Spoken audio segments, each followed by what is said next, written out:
Magandang gabi po mga kasaka. Magbabayog po ako ngayon dito. Magpinipid po kami. Ito po sa bahay ni Batetik. Yan po. Nako, hindi ka pa marunong magbayo tay. Kami lang muna ni Nono. Kanya po dalawa lang kami nagbabayo dyan.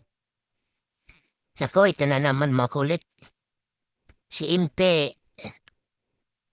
Natniuting. Natapon na naman ang palay kasi sa gilid ko na bayo. Dalawa lang kami ngayon, mga kasaka nagbabayo. Pag may pinipig, may bumayo.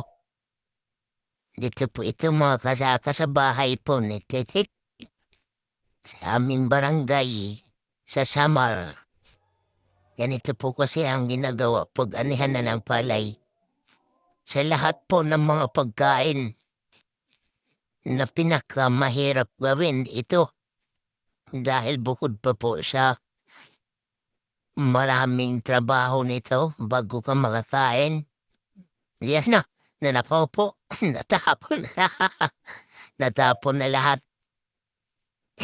Wala na tayo nito mo may hahainin. Inipig. Malakas din po pala to si Titik. Bumayo.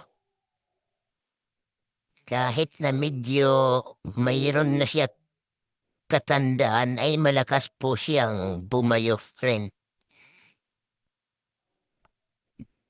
Marami po itong namin ngayon babayuin. Maraming palay kami mabayo, marami mambayan. Maraming linupak. Ganun lang mga kasaka dito sa amin. Kadalasan po nito ginagawa dito sa amin. Barangay paggabi lang. Nako, kurok daan ay Titik. Yan, pwede na. O sige, bayo pa muna. Ganun po ang ginagawa dito sa Samar pagka panahon po na anihan ng palay. Kadalasan po itong pagtinipig po ay ginagawa lamang po sa gabi.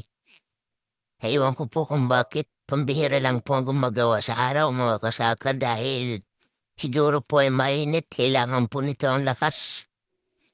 Mabuti po ngayon sa gabi kasi medyo mapresko.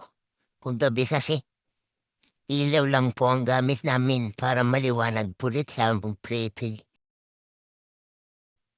Tapos na kami sa isang bayuhan namin mga kasaka.